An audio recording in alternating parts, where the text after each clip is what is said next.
Welcome back, ladies and gentlemen, on this terrific Tuesday for what is going to be nothing short of another jam-packed daily market update. And as always, we've got a lot to get into. We're going to be starting the video off with some news out of Ripple. Their stablecoin is, of course, going live today. We're not going to spend really any time on that. We're then going to be diving over to what is quite a political arena in regards to President Trump and the fact that just yesterday he met with Crypto.com's CEO. There was also a video of him talking about the Blockchain Association and how he's again committed to ensuring that the US is that dominant crypto force. We'll play that video.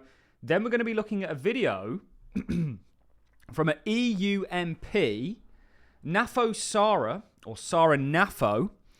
Definitely not saying that right, by the way, guys.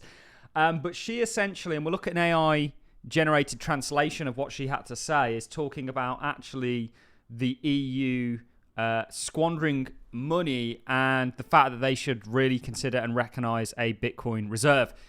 Crypto is very much on a course to see a technological Cold War take place, and you're going to see countries not just adopt Bitcoin but adopt some of the public ledgers that we have today and ultimately drive their values, I believe, crazy. And trying to find those is interesting. Actually, just yesterday, I added another crypto to my portfolio. And I did a video on it for my Patreons. I did a general update, of course, as we typically do every Sunday, but I was away this Sunday. And we spoke about actually how we want some exposure to perhaps Chinese cryptos, which is a very, I don't know why I said Chinese like that. Chinese cryptos, which is a very interesting sort of topic to discuss. Also, you had President Trump talk about Elon, what he's doing with the Doge agency and how he believes that they're going to eliminate billions of dollars worth of waste and fraud and potentially save $2 trillion. There's a very obvious fix for a lot of inefficiencies, and that is distributed ledgers. And then we'll talk about something that people have taken their eyes off, and that is essentially the distribution of $12 billion back to FTX creditors that's going to take place in Q1 next year. This is likely going to see the market do very well. I think a lot of that money is going to be flowing back into the space. And of course, they're getting paid out, not in crypto, but in fiat. Worthless fiat. So just quickly, guys, just to recap, you guys know the drill technically. When it walks, talks, and quacks like a duck, it's a duck. Bitcoin very much just walking out of an ascending pattern, which is really nice to see. I think this is going to lead to continuation. And we did something really interesting where we looked at our projection for Bitcoin. Obviously, the big sort of target based on the cup and handle that we have is 306.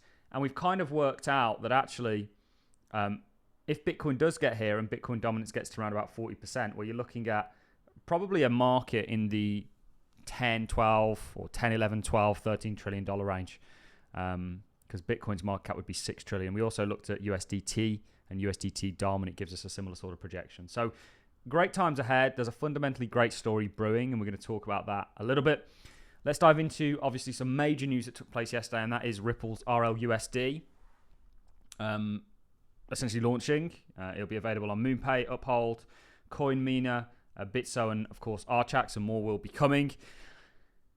Stablecoins are going to play a very interesting role in the world that we're moving towards. They are CBDCs. This industry and what it was spawned out of is no longer the vision that it's following. It's not following these libertarian ideals and principles. In fact, the opposite is true. I do believe, actually, that Roger Ver has a point where he talks about the hijacking of Bitcoin. That's not to say I don't love, and I think Bitcoin does offer some really unique propositions and help people in many ways, but it's not a currency, an e-cash anymore, I'm afraid. And actually, I think this technology is going to be used to sort of further the financial systems than actually topple them over. In some cases, it's going to just replace and sort of rejuvenate them. We have news yesterday that Donald Trump, and this is from Altcoin Daily, met with CEO of Crypto.com. This is another crypto CEO, along with Brad Garlinghouse and a number of us that actually met with Trump and are likely going to sort of play a role in the war, or the kind of Cold War that we're going to see for Bitcoin, for the crypto space, as it relates to countries out there looking to maintain a dominance over them. We're still yet to see all of this. We're still yet to even see ETPs largely for many of the cryptocurrencies that we look at today. And there's just such an amazing fundamental narrative for crypto.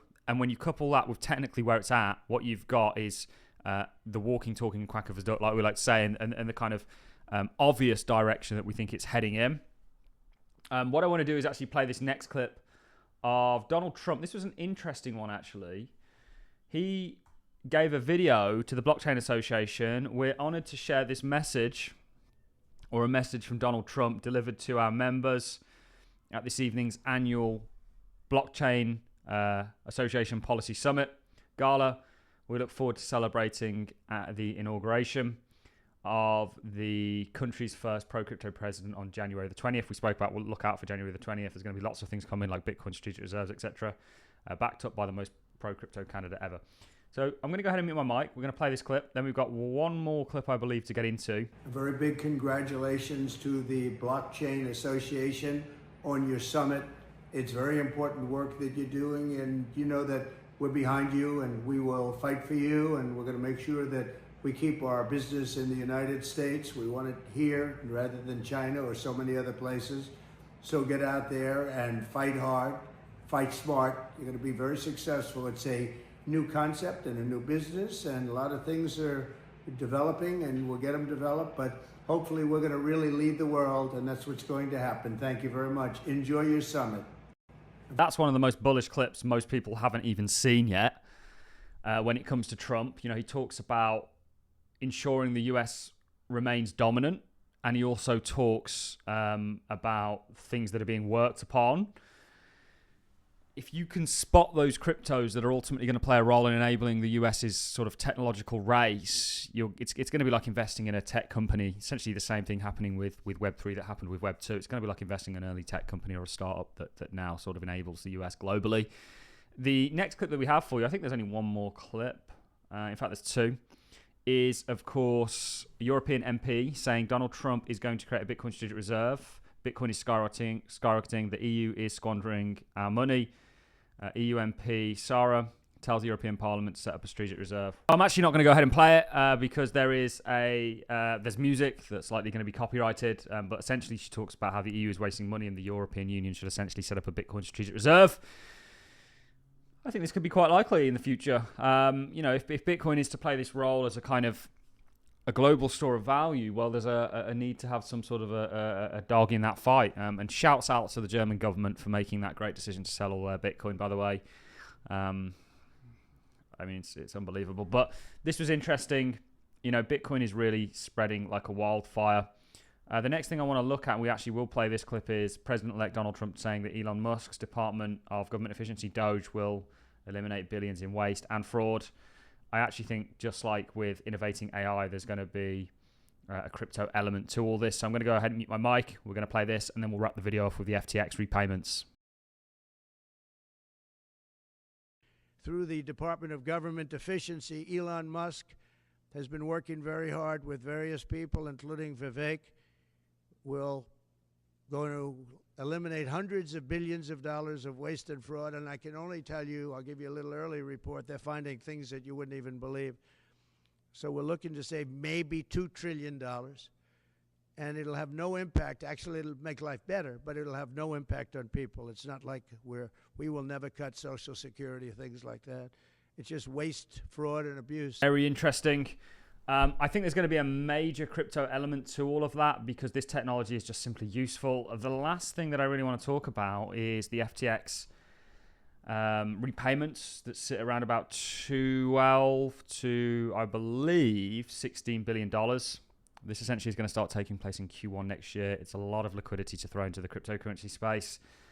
And ultimately, it's coming in the form of sort of stablecoins or fiat.